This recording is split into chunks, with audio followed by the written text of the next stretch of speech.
The new secretary froze when she saw the photo of her daughter's father in her boss's mansion. The iron gates of Langford Manor swung open like the arms of a giant, and Camille felt her stomach drop.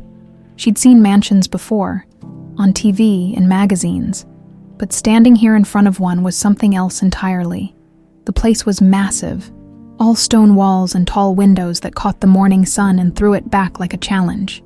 She checked her reflection in her phone one last time.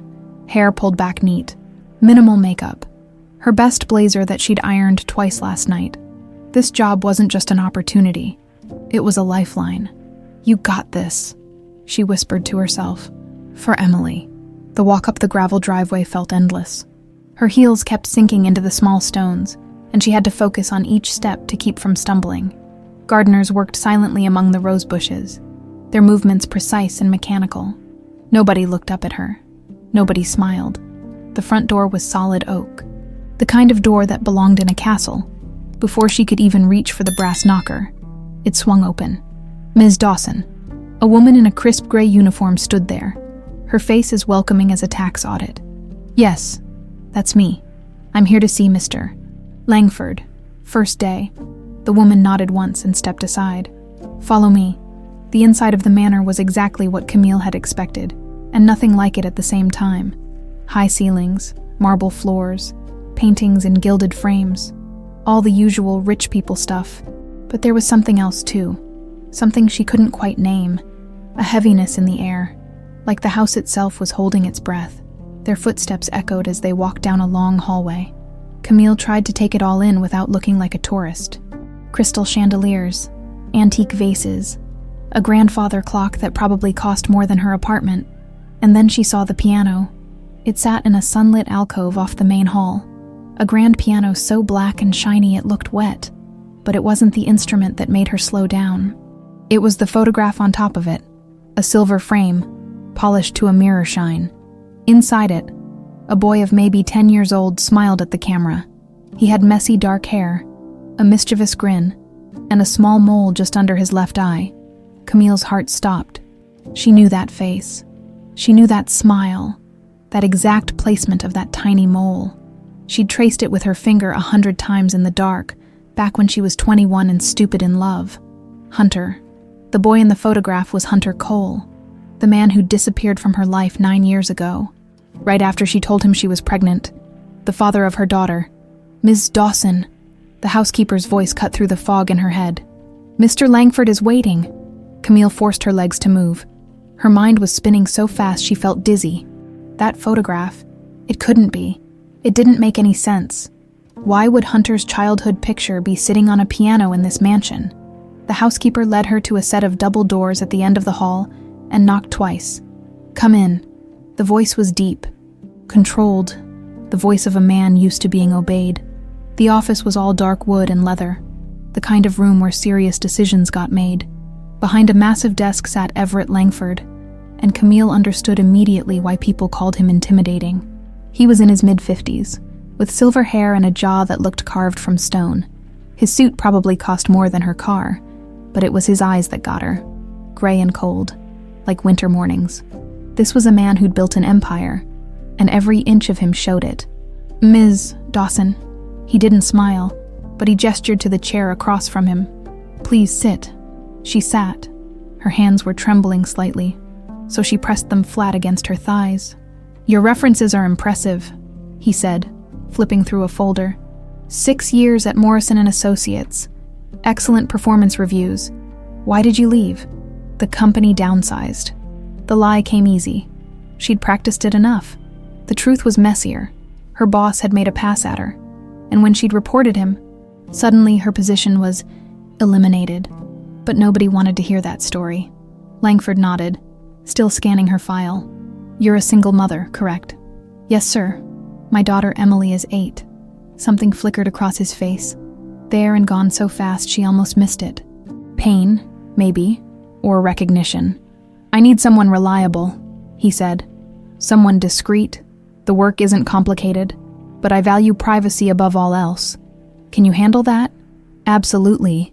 He studied her for a long moment, and she had the uncomfortable feeling he was seeing straight through her. Then he closed the folder. "Fine. Margaret will show you to your workspace and explain your duties. I expect punctuality and precision. Questions. 1,000. 1,000,000. But only one mattered right now. The photograph, she heard herself say, on the piano in the hall. The boy, is that your son? The change in Langford was instant. His whole body went rigid, and those cold eyes turned to ice. Yes, he said, his voice barely above a whisper. That's Noah, my son. Is he? He disappeared 25 years ago. During a school trip. Langford's jaw tightened. He was 10 years old. We never found him. The room tilted. Camille gripped the arms of her chair to keep from sliding right out of it. 25 years ago. A 10-year-old boy who vanished and was never found. And now that boy would be 35, exactly Hunter's age. Hunter, who had no memories before age 12. Hunter, who grew up in foster homes with no idea who his real family was. Hunter, who had that same mole under his left eye, that same smile. I'm sorry, she managed. I didn't mean to. It's fine.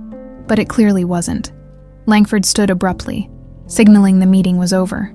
Margaret will take care of you. Welcome to Langford Manor, Mrs. Dawson. Camille walked out of that office in a daze. The housekeeper was saying something about schedules and protocols, but the words barely registered. Her daughter's father was the missing son of her new boss. The man who'd broken her heart was a stolen child, and she was now working in the house where he'd been taken from.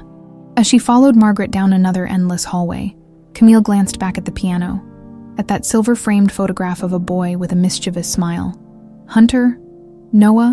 Who are you really? She didn't have answers, not yet, but she knew one thing for certain. Her life had just gotten a whole lot more complicated, and somewhere deep in her gut, she felt it. This was only the beginning. The first week at Langford Manor passed in a blur of documents, schedules, and carefully avoided glances at that photograph on the piano. Camille threw herself into the work. She organized files that hadn't been touched in years, memorized Mr. Langford's calendar down to the minute, and made herself indispensable in every way she could think of. But no matter how busy she kept her hands, her mind kept drifting back to the same impossible question: how could Hunter be Noah Langford?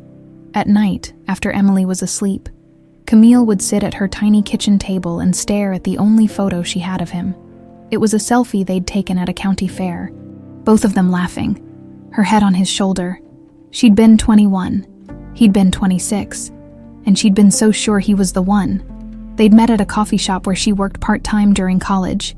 He came in every morning for a black coffee and a blueberry muffin, and he always left a generous tip. It took him 3 weeks to ask for her number.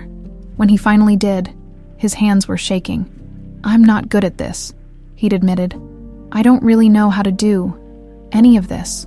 She'd thought it was cute, endearing, even. She didn't realize then that he meant it literally, that there were huge pieces of normal life he simply didn't understand, because he'd never experienced them. Hunter had grown up in the foster system. He'd told her that much early on. Bounced from home to home starting around age 12. Never adopted, never settled. He had no family photos, no childhood stories, no roots of any kind. It's like my life started when I was 12, he'd said once, late at night when they were tangled together in her dorm room bed. Everything before that is just static, like a TV channel that won't come in. She'd held him tighter and told him it didn't matter. The past was the past. They'd build something new together, and they had, for a while, 8 months of happiness, of planning a future, of feeling like she'd finally found where she belonged. Then she missed her period. The pregnancy test came back positive on a Tuesday, she told Hunter that night, nervous but excited. They hadn't planned it, but she thought he'd come around. She thought they'd figure it out together. Instead, he disappeared. No note, no call, no explanation. He just vanished, like he'd never existed at all. His apartment was cleared out by the end of the week. His phone was disconnected. None of their mutual friends knew where he'd gone, or if they did. They weren't talking. For months, Camille had searched for him. She'd filed a missing persons report, but the police weren't interested in a grown man who'd left voluntarily. She'd hired a cheap private investigator who found nothing. Eventually, she'd had to accept it. Hunter Cole didn't want to be found. She'd raised Emily alone, worked 2 jobs, finished her degree at night, built a life out of nothing but stubbornness and love for her daughter. And she'd buried her feelings for Hunter so deep she almost forgot they were there.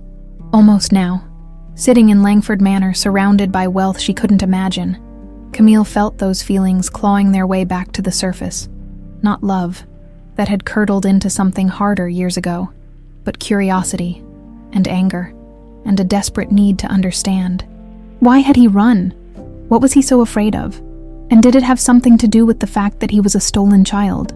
By her second week, Camille had learned the rhythms of the house.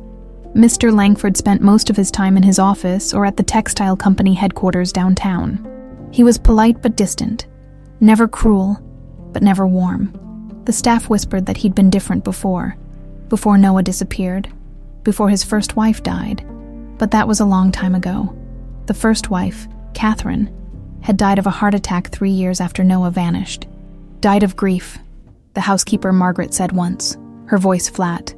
That's what happens when you lose a child. It kills you, one way or another. Mr. Langford had remarried 5 years later. His second wife was named Selina, and she was something else entirely. Camille met her on a rainy Thursday afternoon. She was coming out of Mr. Langford's office when a woman appeared at the end of the hall, silhouetted against the gray light from the windows. "So you're the new girl." Selina Langford was beautiful in a sharp, dangerous way. High cheekbones, perfectly styled blonde hair, a smile that didn't quite reach her eyes. She was maybe 48 but could have passed for younger. Her dress probably cost more than Camille's monthly rent. "Yes, ma'am." Camille Dawson. Selina walked closer, her heels clicking on the marble. She looked Camille up and down like she was appraising livestock. "Everett tells me you're very efficient." "I try to be." "Good." Selina's smile widened, but it felt cold. "Efficiency is valuable here. So is discretion. My husband has been through a great deal, Mrs. Dawson. He doesn't need anyone stirring up old wounds." There was a warning in her voice, sharp as a blade. "I understand," Camille said carefully. "I hope so." Selina held her gaze for a moment longer, then swept past her down the hall, leaving a trail of expensive perfume. Camille stood there, heart pounding. Something about that woman set off every alarm bell she had. It wasn't just the coldness or the veiled threats. It was something deeper, something she couldn't quite name. Selina Langford was hiding something. Camille was sure of it. That night, after Emily was in bed, Camille pulled out her laptop and started searching. She typed in every combination she could think of. Noah Langford disappearance. Langford kidnapping 1999. Hunter Cole foster care records. Most of what she found was old news articles. Faded by time, Noah had vanished during a school field trip to a nature reserve. 1 minute he was with his group. The next, he was gone. The police had searched for months. The Langfords had offered a massive reward. Nothing. The case had gone cold. Noah Langford was presumed dead, but Camille knew better. She'd held Noah Langford in her arms. She'd made a child with him. He wasn't dead. He was out there somewhere, living under a different name, with no idea who he really was, and she was going to find him. She owed it to Emily. She owed it to Mr. Langford, this broken man who'd spent 25 years mourning a son who was still alive. And maybe, just maybe, she owed it to herself. But first, she needed proof. She needed to be absolutely certain before she said anything to anyone. Camille closed her laptop and stared at the dark screen. Tomorrow, she would start digging, carefully, quietly, without anyone noticing, especially not Selina. It happened on a Thursday night, 3 weeks into the job. Camille had stayed late to finish organizing a backlog of contracts Mr. Langford needed for an early meeting. She'd texted her neighbor, Mrs. Chen, who sometimes watched Emily, but Mrs. Chen had a doctor's appointment she couldn't miss, which meant Camille had no choice but to bring her daughter to the manor. "You have to be on your best behavior," Camille said as they pulled up the gravel driveway. "This is Mommy's workplace. It's very important." Emily nodded solemnly, clutching her stuffed rabbit. "I'll be quiet as a mouse. That's my girl." The manor looked different at night, softer somehow, with warm light spilling from the windows. Camille used her key to enter through the side door and led Emily down the hallway toward her small office near the back of the house. "Wow," Emily whispered, her eyes huge. "It's like a castle." It is pretty big, isn't it? Does a princess live here? Camille smiled despite her nerves. No, sweetie, just a businessman. She got Emily settled in her office with some crayons and paper, then hurried to the filing room to grab the contracts.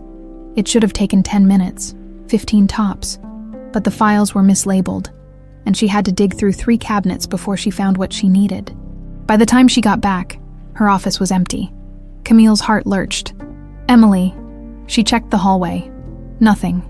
The bathroom nearby. Empty. Don't panic.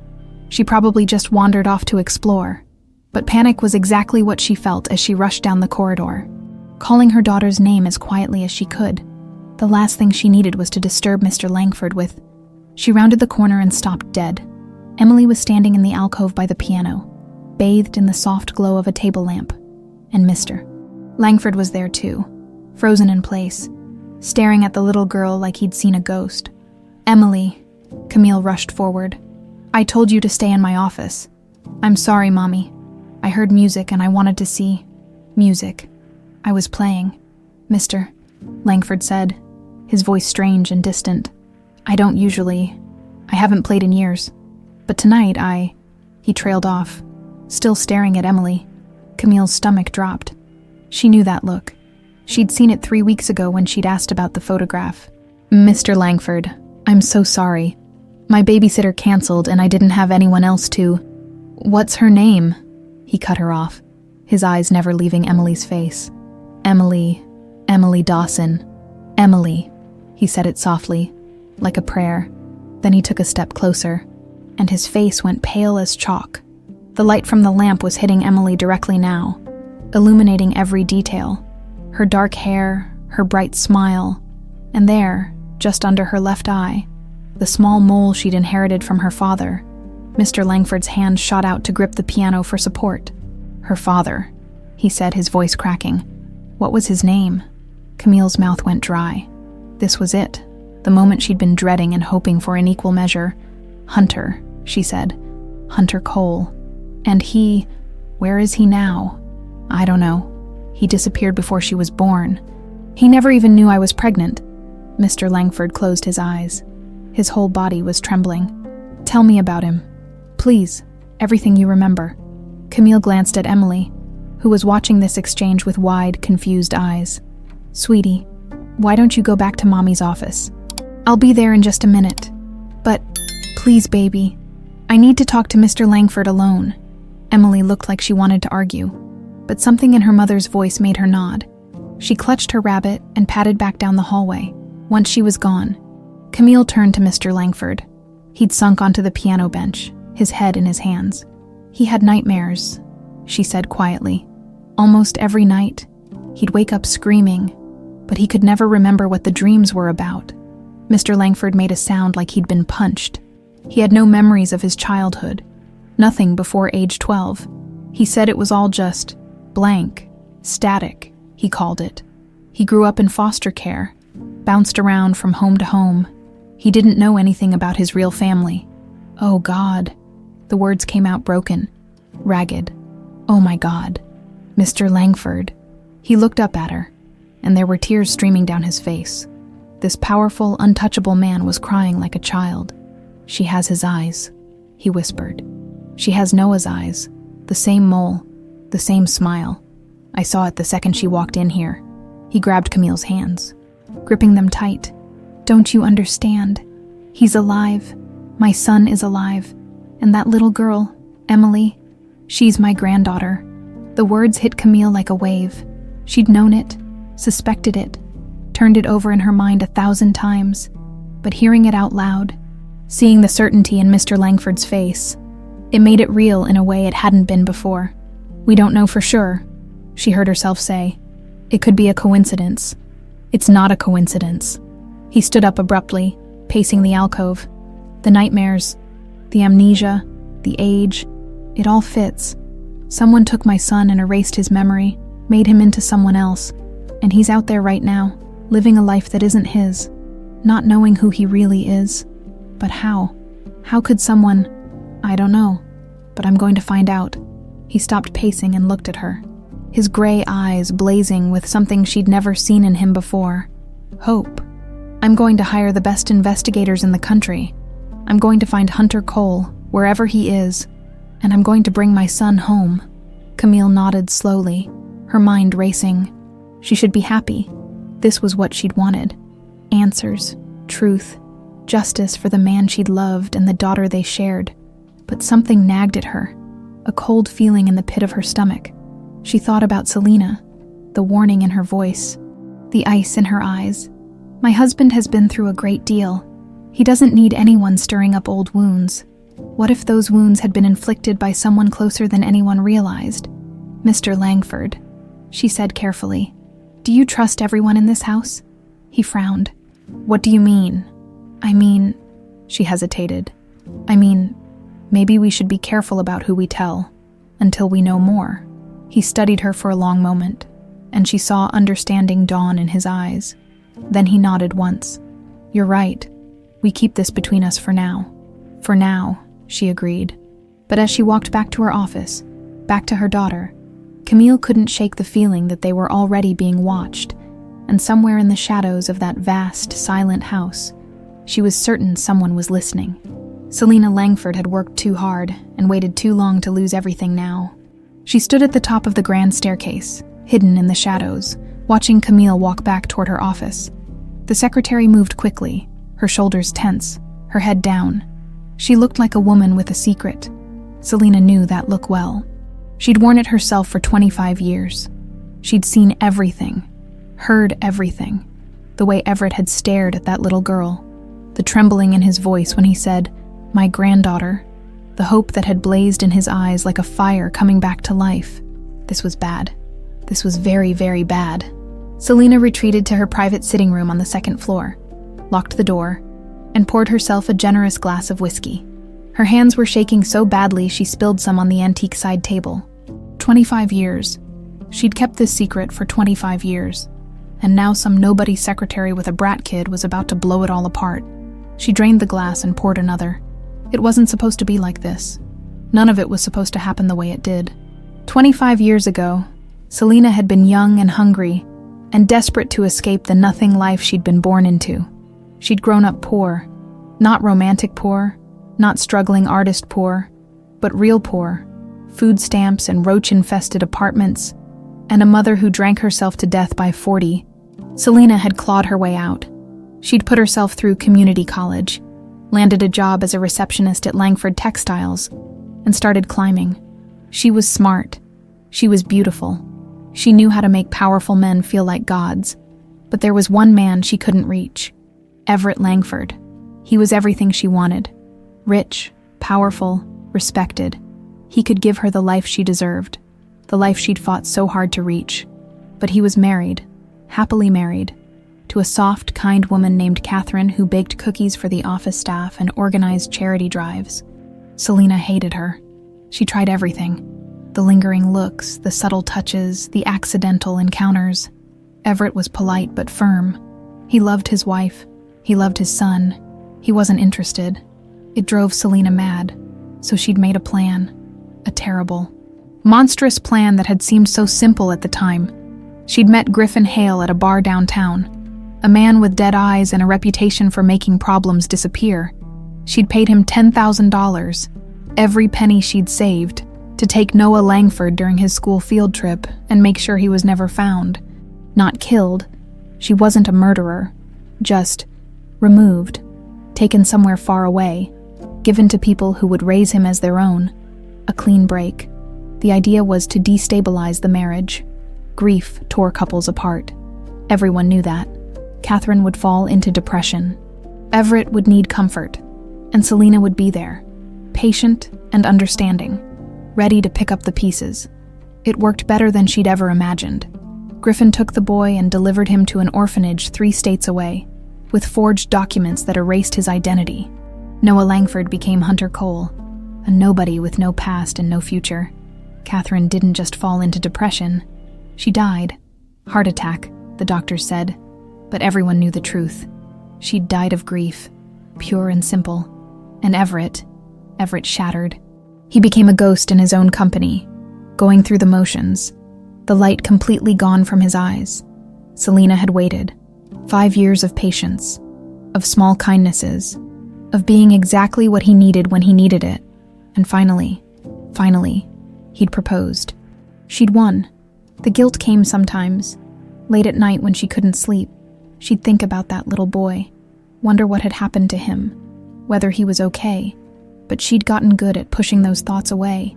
What was done was done. She couldn't undo it. So what was the point in feeling bad? Besides, she'd earned this life. She'd sacrificed for it. She deserved it. And now some secretary was going to take it all away. Selena pulled out her phone and scrolled to a number she hadn't called in years. Her finger hovered over it. Griffin Hale had gone underground after the job, moved to some backwater town in the middle of nowhere. She'd kept tabs on him, just in case, but she'd never thought she'd actually need to contact him again. She pressed the call button. It rang 4 times before he picked up. "Who is this?" His voice was older, rougher, but she recognized it immediately, that flat, emotionless tone that had made her skin crawl even when she was paying him. "It's Selena. Selena Langford." A long pause. "That's a name I never thought I'd hear again. We have a problem." "We," he laughed, a harsh sound like gravel. "Lady, we don't have anything. I did a job for you 25 years ago. That's ancient history. They're looking for him." Selena's voice dropped to a whisper. Even though she was alone, "My husband is hiring investigators. They're going to find the boy." Another pause, longer this time. "Then you've got a problem, not me. I covered my tracks. If they find him, he might remember.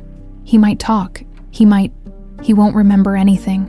The kid was traumatized out of his mind when I dropped him off. Trust me, he doesn't know who he is. But if the investigators dig deep enough, then you'd better make sure they don't."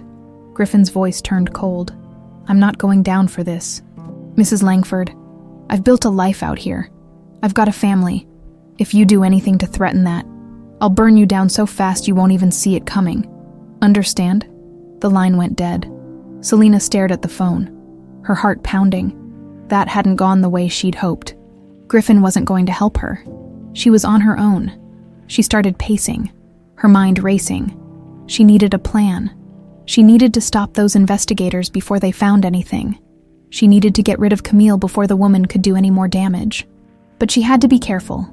Everett was already suspicious. She'd seen the way he looked at her sometimes, like he was trying to figure something out. If she moved too fast, made any mistakes, it would all come crashing down. Selena stopped at the window and looked out at the dark grounds of the manor. Somewhere out there, Noah Langford was living a life he knew nothing about. And somewhere in this house, Camille Dawson was plotting to reunite him with his father. She couldn't let that happen. She'd sacrificed too much, come too far, to lose it all now. Selena picked up her phone again and started composing a text to her lawyer, just in case. Then she deleted it. No lawyers, no paper trail. She needed to handle this herself, quietly, carefully, permanently. She finished her whiskey and smiled at her reflection in the dark window. The game wasn't over yet. The investigators hit wall after wall, 3 weeks into the search, and they had almost nothing. The orphanage where Hunter Cole had supposedly grown up, St. Jude's Home for Boys, had burned down 15 years ago. Most of the records were destroyed. The few staff members they could track down either didn't remember him or had convenient gaps in their memory. "It's like someone deliberately erased this kid's past," the lead investigator told Mr. Langford during one of their weekly updates. "Every trail goes cold. Every lead turns into a dead end." Camille sat in the corner of the office, taking notes, but her mind was elsewhere. She'd been watching Selena for weeks now, and the woman's behavior was getting stranger by the day. Small things at first. A phone call that ended abruptly when Camille walked into the room.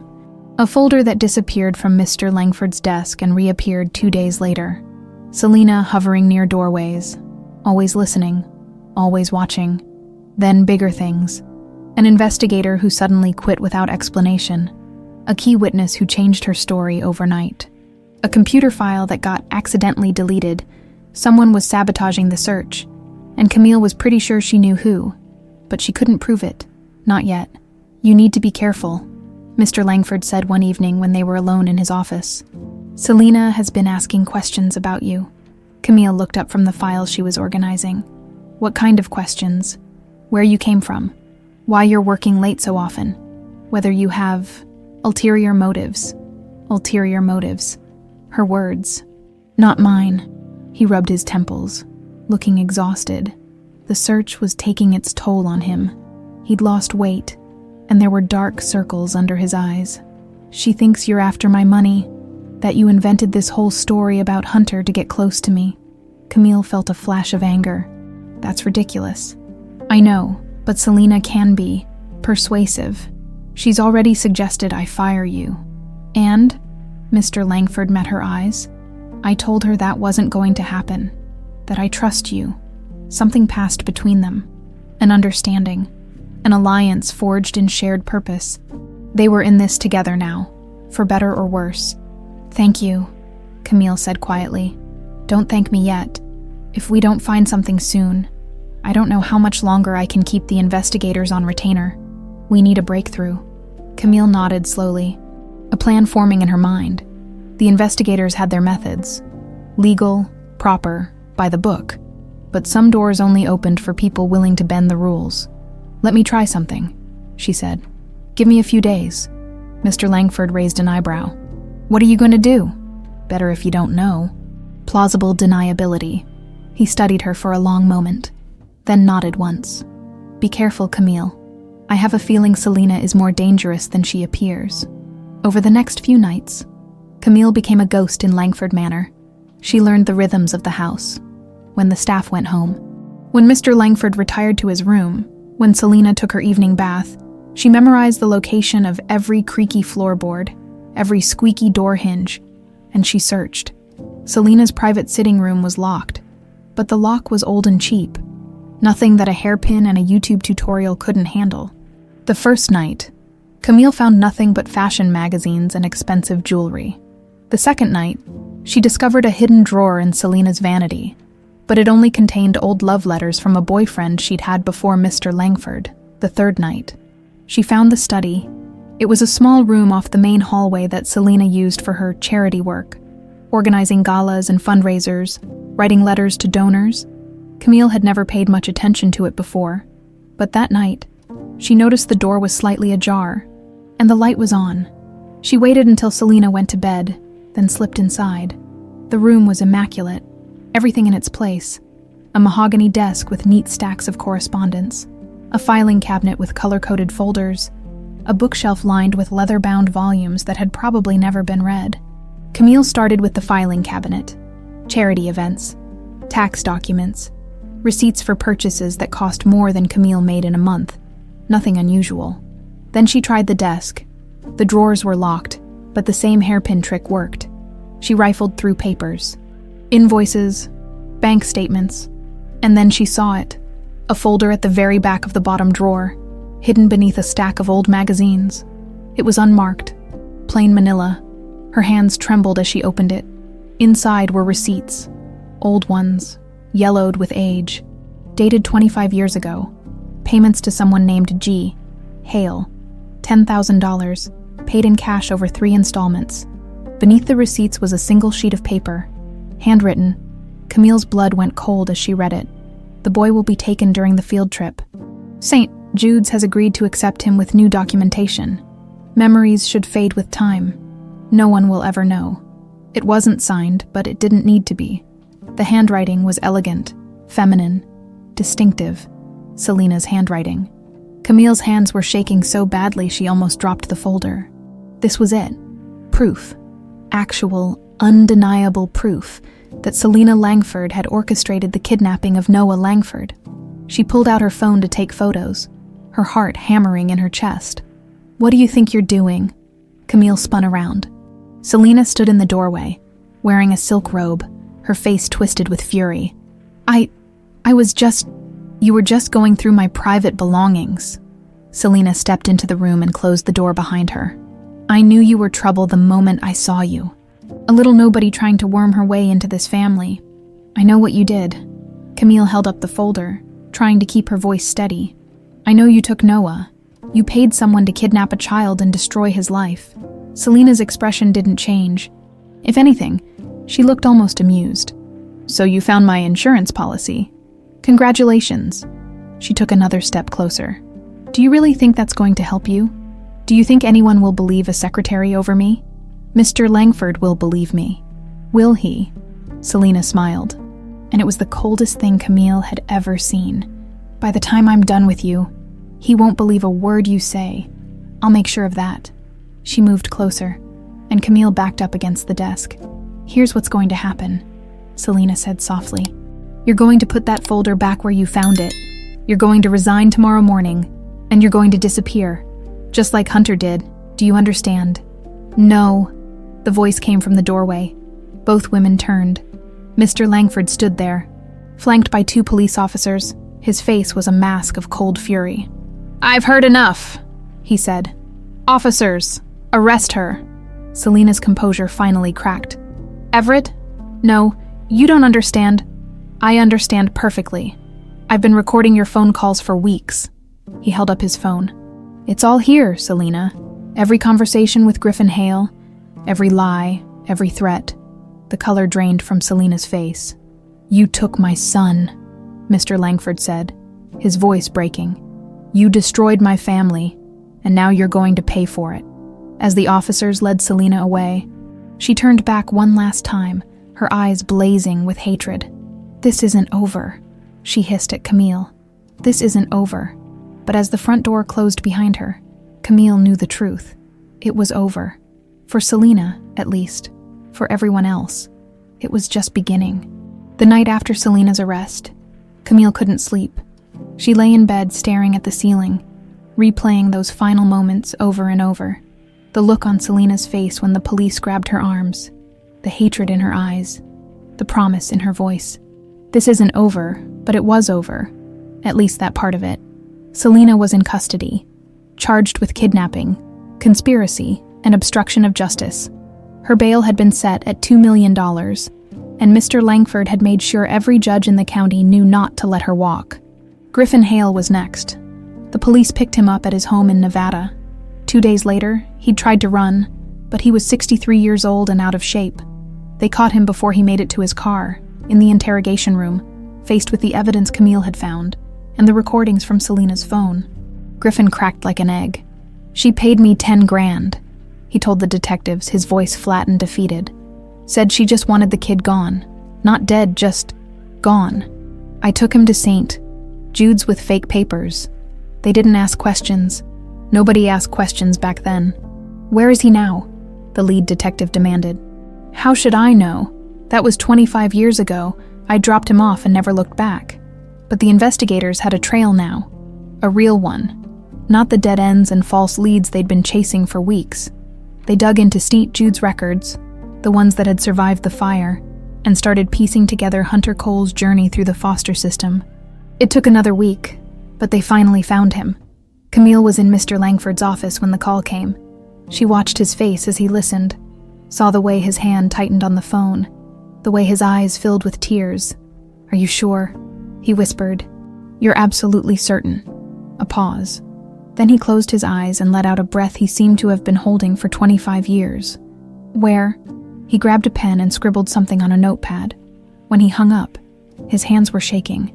They found him, he said, his voice cracking. He's in Oaxaca, a small village in the mountains. He's been working as a carpenter. Camille felt her heart stop. Oaxaca. He's alive, Camille. My son is alive. She should have felt joy, relief, something. But all she felt was a strange numbness, a disconnect between what she was hearing and what she could process. Hunter was in Mexico. Hunter had been in Mexico this whole time, living a quiet life while she raised their daughter alone, while she worked 2 jobs and cried herself to sleep and wondered what she'd done wrong. He hadn't come back. In 9 years, he'd never tried to find her. We need to go to him, Mr. Langford was saying. Immediately. I'll charter a plane. We can be there by tomorrow morning. He looked at her, and his expression softened. You're his family too. Camille, you and Emily.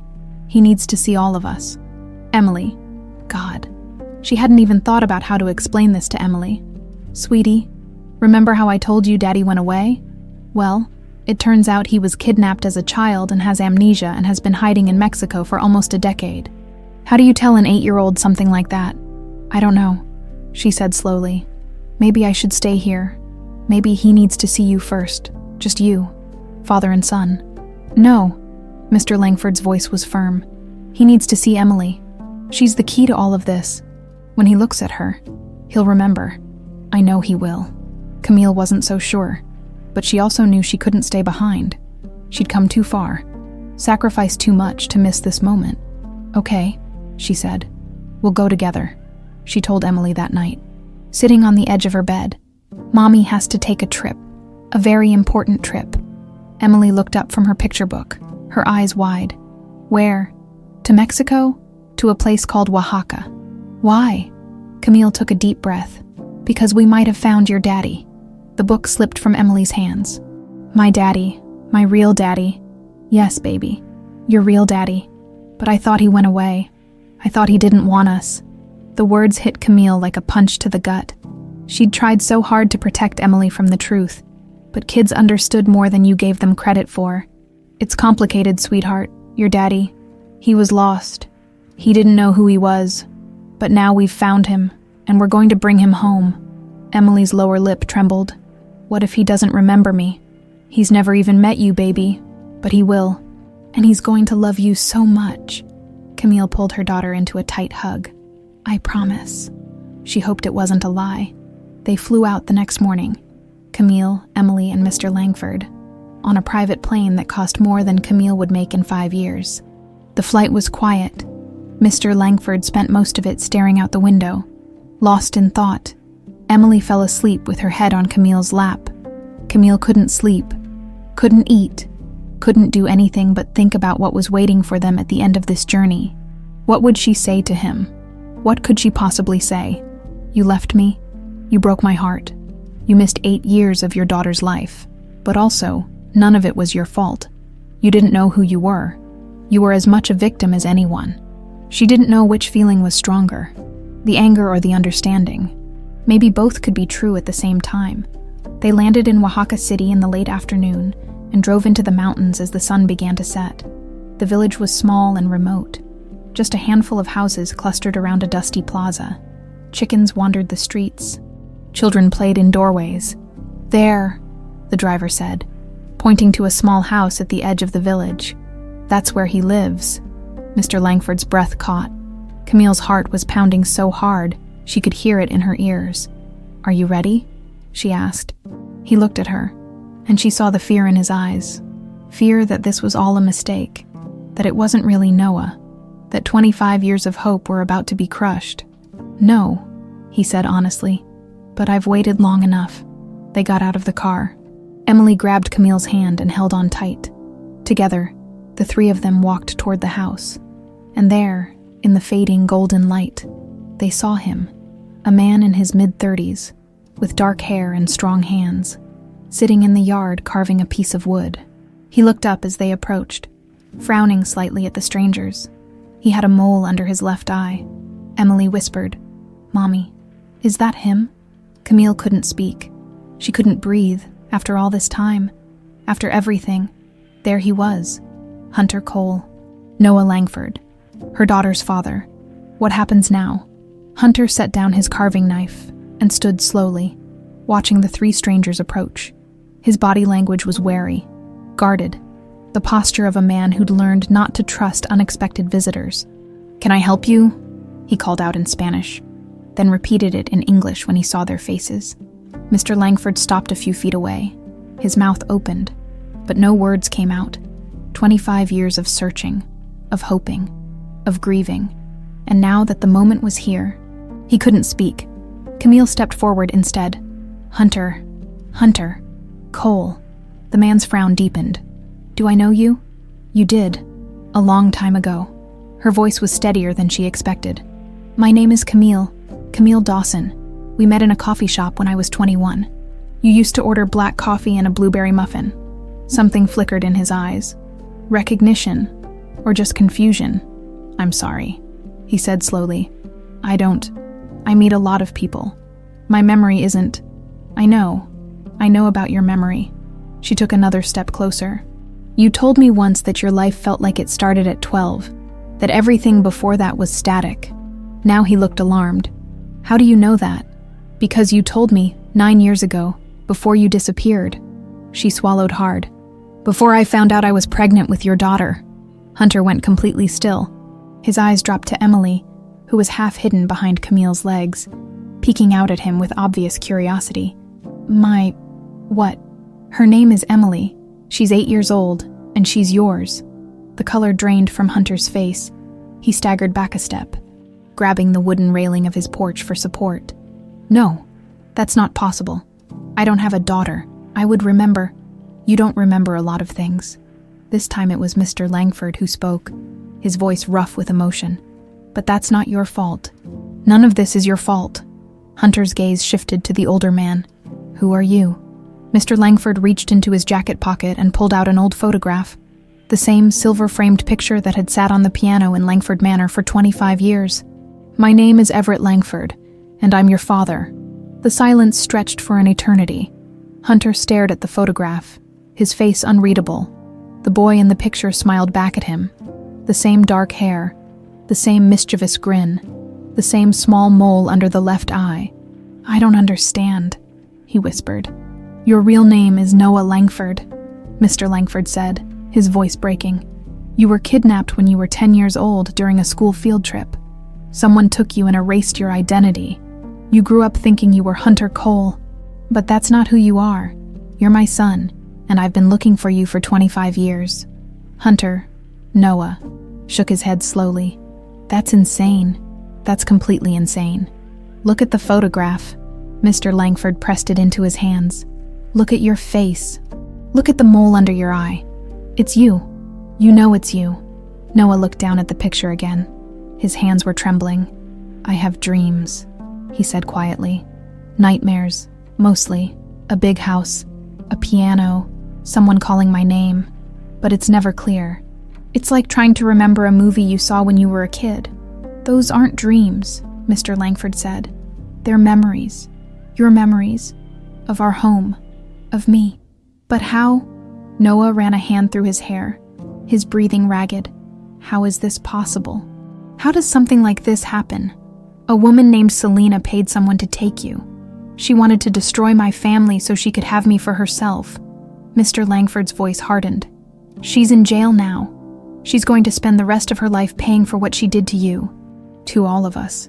Noah sank down onto the porch steps, the photograph still clutched in his hands. He looked like a man whose entire world had just collapsed. Because it had. Camille knelt beside him. I know this is a lot. I know it doesn't make sense. But it's true. All of it. He looked up at her, and she saw tears in his eyes. I left you. When you told me you were pregnant, I left you. Yes. I didn't know why. I just felt this terror, like I wasn't supposed to be a father, like I didn't know how. I thought something was wrong with me. His voice cracked. There was something wrong with me. Someone stole my whole life. You didn't know, but I should have stayed. I should have been there for you, for her. He looked at Emily, who was watching him with wide, uncertain eyes. I missed everything. Camille felt tears sliding down her own cheeks. All the anger she'd carried for 9 years. All the resentment. It was still there, but it was mixed with something else now. Compassion, understanding, the recognition that Hunter hadn't abandoned her by choice. He'd been running from a ghost he didn't even know was chasing him. You're here now, she said. That's what matters. Emily stepped forward, her small hand reaching out to touch Noah's arm. Are you really my daddy? Noah looked at her, really looked at her, and something shifted in his face. Wonder, recognition, love. You have my mother's eyes, he whispered. I remember now. I remember her eyes. She used to sing to me before bed. His voice broke. I remember. He opened his arms, and Emily stepped into them without hesitation. Father and daughter embraced for the first time, both of them crying, clinging to each other like survivors of a shipwreck. Mr. Langford watched, tears streaming down his weathered face. Then Noah looked up at him and extended one hand. Dad? The word was barely audible, but it hit Mr. Langford like a thunderbolt. He dropped to his knees and wrapped his arms around both of them, his son and his granddaughter, and 25 years of grief poured out of him in wrenching sobs. Camille stood apart, watching the three of them. She felt like an intruder in this moment, an outsider looking in at a family being reborn. But then Noah looked up at her, his eyes red, his face wet with tears, and held out his other hand. "Camille, please." She took his hand and let herself be pulled into the embrace. The four of them held each other as the sun set behind the mountains, painting the sky in shades of gold and orange and pink. It wasn't forgiveness. Not yet. There was too much history, too much pain, too many years lost. But it was a start, and sometimes a start was enough. Later, after the tears had dried and the sun had gone down, they sat on Noah's porch drinking coffee he'd made on his small stove. Emily had fallen asleep in Mr. Langford's arms, exhausted by the emotional upheaval of the day. "What happens now?" Noah asked, staring into his cup. "You come home," Mr. Langford said. "Back to the manor, where you belong."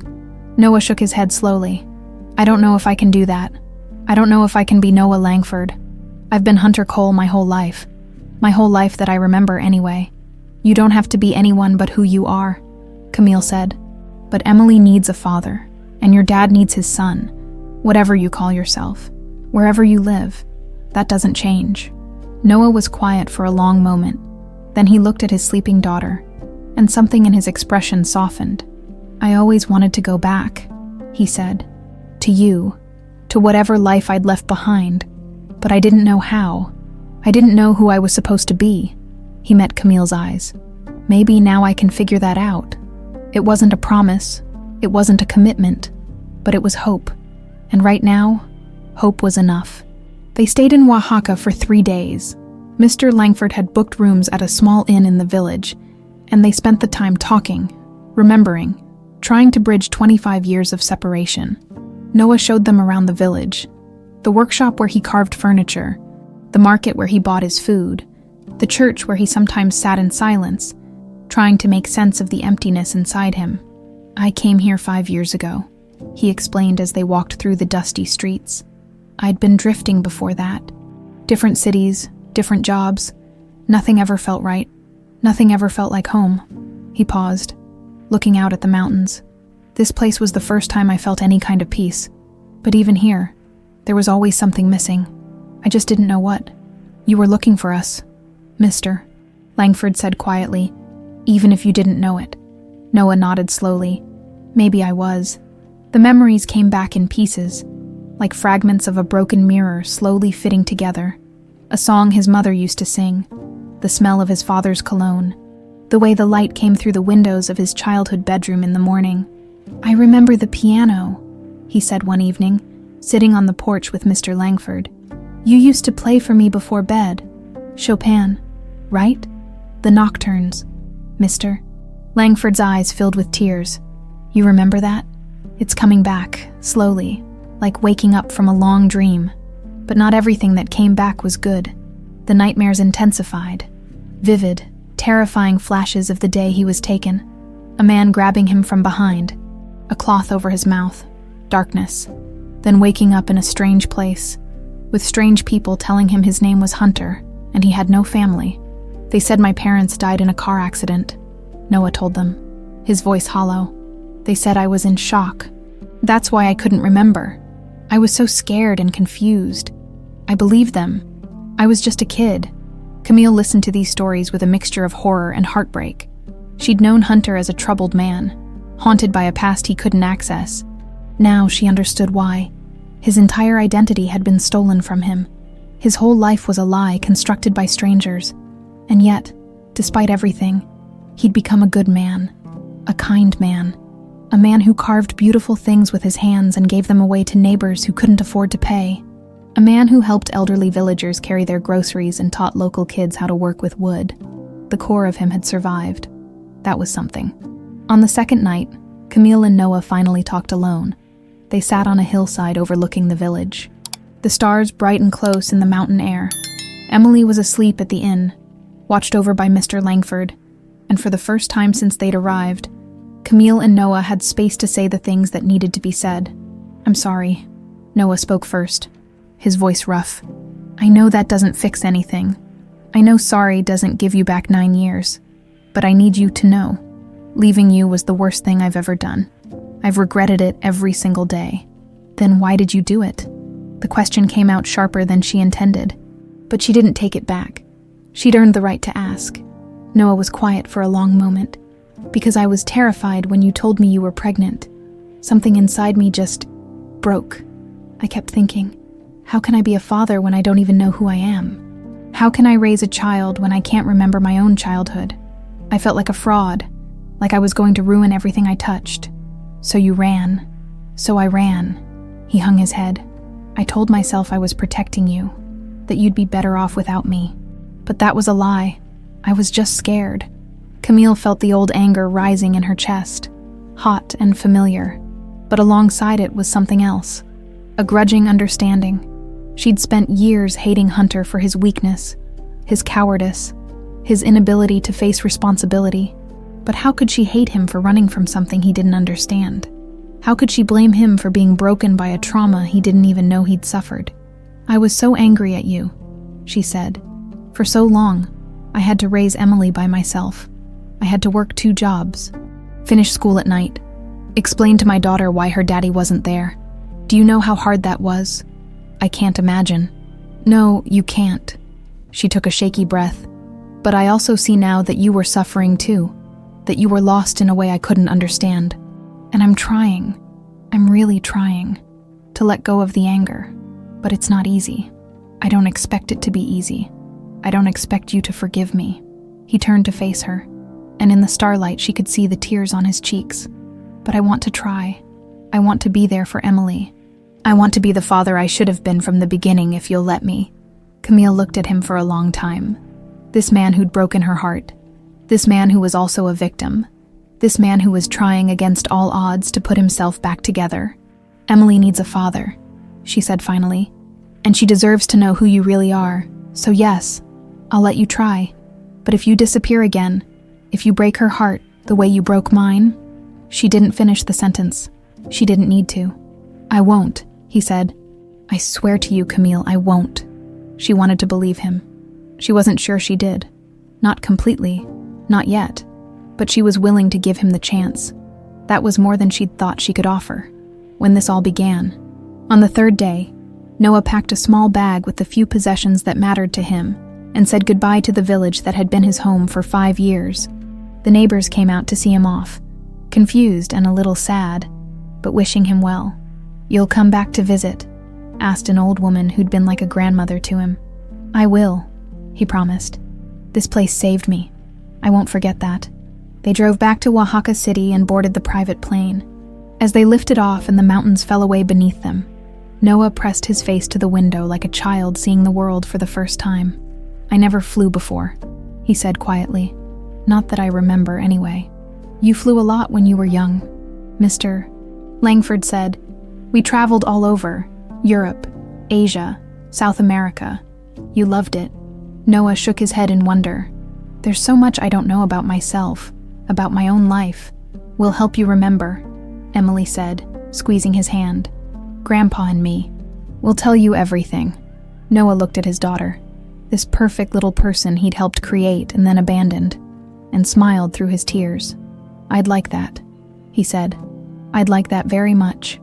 Camille watched them from across the aisle, father and daughter holding hands, grandfather looking on with joy and grief intermingled on his face. They weren't a family yet. Not really. There was too much history, too much pain, too many wounds still raw and bleeding. But they were getting there. One step at a time. The DNA test took 3 days to come back. Noah sat in Mr. Langford's office, staring at the envelope like it might explode. Camille stood beside him, her hand on his shoulder. Emily was at school. They'd decided together that she didn't need to be there for this part. "You don't have to open it," Mr. Langford said gently. "We already know the truth. I need to see it." Noah's voice was steady, but his hands shook as he tore open the envelope. He unfolded the paper, scanned the results, and let out a breath that seemed to come from somewhere deep in his chest. 99.98% probability of paternal relationship, he read aloud. "It's official. I'm Noah Langford." Mr. Langford crossed the room and pulled his son into a fierce embrace. They held each other for a long time. Two men who'd lost 25 years learning how to be father and son again. Camille wiped her eyes and stepped back, giving them space. This moment belonged to them. The weeks that followed were filled with adjustments. Noah moved into Langford Manor, into the bedroom that had been his as a child. The room had been preserved exactly as he'd left it. Model airplanes on the shelves, baseball trophies on the desk, posters of superheroes on the walls, standing in that space, surrounded by artifacts of a childhood he couldn't remember. Noah felt like a ghost haunting his own life. But slowly, the memories came back. A therapist who specialized in trauma and recovered memory worked with him 3 times a week. The sessions were brutal. Hours of guided meditation, hypnosis, and painful excavation of buried experiences. Noah would come out of them drained and shaky, sometimes unable to speak for hours afterward. But it was working. He remembered his mother's face now, her voice, the way she smelled like lavender and vanilla. He remembered birthday parties and Christmas mornings, family vacations and lazy Sunday afternoons. He remembered being happy. He also remembered the day he was taken.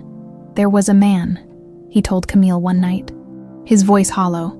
He came up to me during the field trip, said my dad had sent him, that there was an emergency.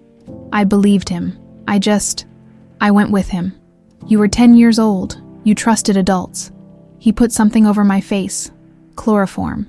Probably when I woke up, I was in a car, then a building. Then people were telling me my name was Hunter and my parents were dead. He shook his head. I screamed for days. I kept telling them they had the wrong kid, but nobody listened. Eventually, I just stopped fighting. Camille held him while he cried. There was nothing she could say to make it better, so she didn't try. She just held him. That was enough. The trial began in late October. Selena Langford sat at the defendant's table in a tailored suit, her hair perfectly styled, her expression carefully neutral. She'd hired the best defense attorneys money could buy, but even they couldn't spin the evidence in her favor. Griffin Hale testified against her in exchange for a reduced sentence. He described in clinical detail how Selena had approached him, how much she'd paid, how he'd taken the boy and delivered him to St. Jude's with forged documents. She said she just wanted him gone, Griffin told the court. Said it would make everything easier. I didn't ask what that meant. I just took the money. The jury deliberated for less than 4 hours. Guilty on all counts: kidnapping, conspiracy, obstruction of justice, witness tampering. The judge sentenced Selena to 30 years in federal prison. Griffin got 15. As the bailiffs led Selena away, she turned and found Camille in the gallery. Her eyes were venomous, burning with hatred. "This isn't over," she mouthed. Camille held her gaze and didn't flinch. "Yes, it is," she said, loud enough for everyone to hear. The courtroom doors closed behind Selena, and just like that, she was gone from their lives. That night, the family gathered in the manor's living room to celebrate. Mr. Langford opened a bottle of champagne that had been aging in his cellar for 20 years. "I was saving this for Noah's wedding," he admitted, his eyes glistening. "But I think this occasion is worthy." They toasted to justice, to family, to second chances. Emily was allowed one small sip, which she declared yucky, before running off to play with the dog Mr. Langford had recently adopted, a golden retriever named Hope. "Appropriate name," Camille said, watching them play. "I thought so," Mr. Langford smiled. "This house has been too quiet for too long.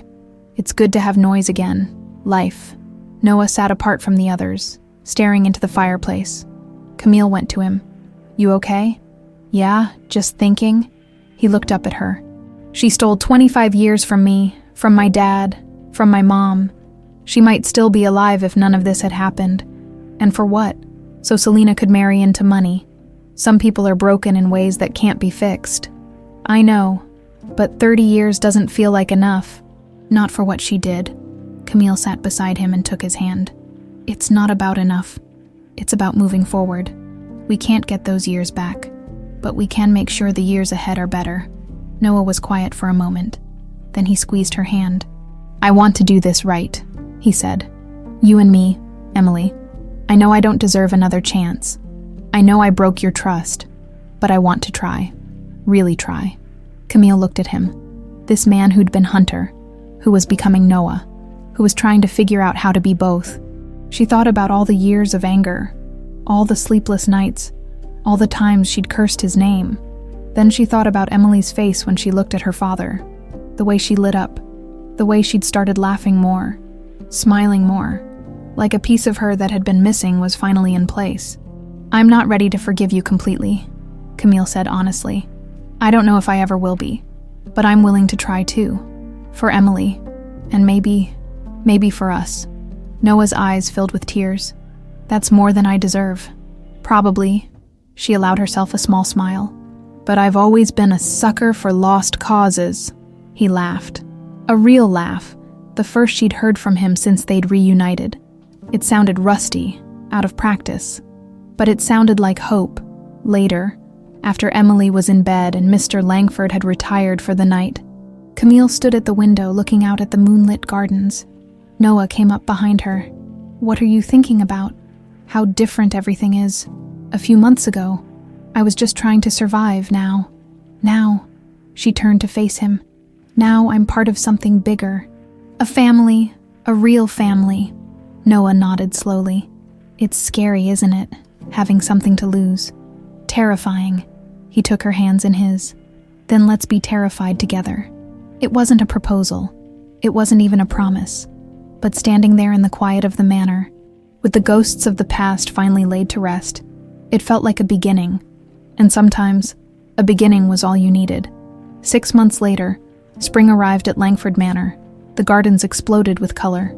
Roses and tulips and hydrangeas in every shade imaginable. Gardeners who'd worked in silence for years now whistled while they pruned, and the house itself seemed lighter somehow, as if the walls had finally exhaled after holding their breath for decades. Emily ran through the hallways freely now, her laughter echoing off the marble floors. She'd claimed the bedroom next to Noah's as her own, and Mr. Langford had let her decorate it however she wanted. The result was a riot of pink and purple, with fairy lights strung across the ceiling and stuffed animals covering every surface. "It's perfect," she declared, and no one had argued. Noah had found his place too. He worked alongside his father at Langford Textiles now, learning the business from the ground up. It wasn't the quiet life he'd built in Oaxaca, but there was satisfaction in it, in understanding where he came from. In building something that would last, his memories had mostly returned. Not everything.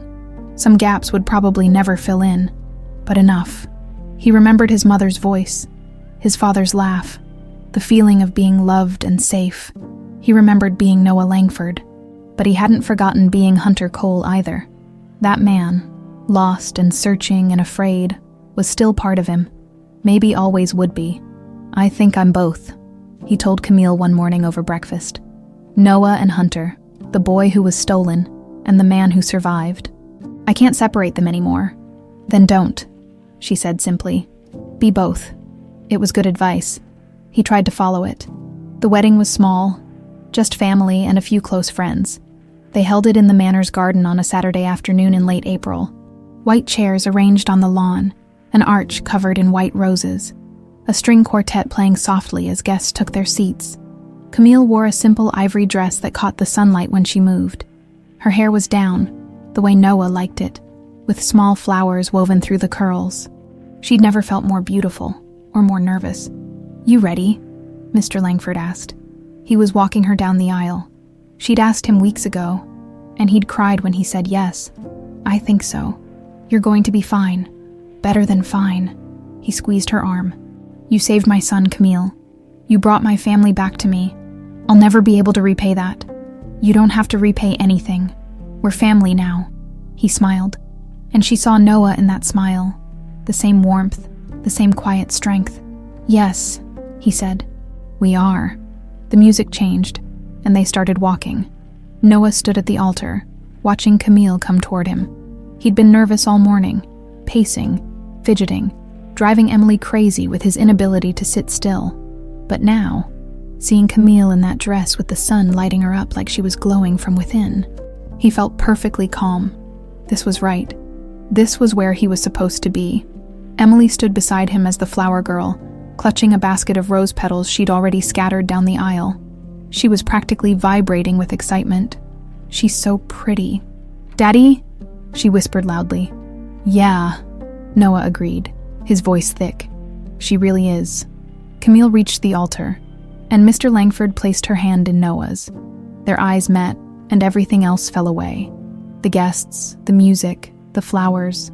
It was just the two of them, standing on the edge of a new life. "Hi," she whispered. "Hi yourself." The officiant began to speak, but Noah barely heard the words. He was too busy looking at Camille, too busy marveling at the impossible chain of events that had brought them here. A job application, a photograph on a piano, a little girl with a mole under her eye. Fate, maybe, or just dumb luck. Either way, he wasn't going to waste it. "Do you, Noah, take Camille to be your wife?" "I do." "And do you, Camille, take Noah to be your husband?" She smiled at him. That same smile he'd fallen in love with in a coffee shop 9 years ago. "I do." "Then by the power vested in me, I now pronounce you husband and wife. You may kiss the bride." Noah pulled her close and kissed her, and the garden erupted in applause. Emily squeezed between them, demanding to be part of the hug, and they scooped her up and held her tight. A family, a real family. Finally, the reception went late into the evening. There was dinner and dancing and speeches that made everyone laugh and cry. Mr. Langford stood up and talked about loss and hope, about the 25 years he'd spent in darkness and the light that had finally broken through. "I never stopped believing I'd find him," he said, his voice steady despite the tears on his cheeks. "And I was right, but I found so much more than I expected. I found a daughter." He raised his glass to Camille. "And a granddaughter." He smiled at Emily, who waved enthusiastically. "I found a family, and that's worth more than anything." Later, when the guests had gone and Emily had fallen asleep on a couch in the library, Camille and Noah walked through the quiet house together. They stopped in front of the piano. The old photograph was still there, the silver-framed picture of 10-year-old Noah with his mischievous smile. But now there was a new photograph beside it, the whole family, taken that afternoon. Mr. Langford in the center, beaming, Noah and Camille on either side, arms around each other, Emily in front, grinning so wide you could count all her teeth. 4 people who'd been broken in different ways, brought together by tragedy and healed by love. "It's a good picture," Noah said. "It's a great picture." He put his arm around her and pulled her close. "Thank you." "For what?" "For not giving up. On the search. On me. On us." He kissed the top of her head. "I know it wasn't easy. Nothing worth having ever is." They stood there for a while, looking at the 2 photographs side by side, the lost boy and the found family, the past and the present. "Do you think we'll be okay?" Camille asked quietly. Noah considered the question. There were still hard days ahead. He knew that. More therapy sessions, more difficult memories, more moments when the weight of everything threatened to crush him. The scars wouldn't disappear just because they'd found each other, but they'd face it together. That made all the difference. "Yeah," he said. "I think we will be." Through the tall windows, moonlight spilled across the gardens, turning the roses silver. In the distance, a nightingale sang. Camille leaned into Noah's warmth and closed her eyes. The photograph of the lost boy wasn't a symbol of pain anymore. It was a reminder of how far they'd come, of hope fulfilled, of family reclaimed, of a story that finally had the ending it deserved.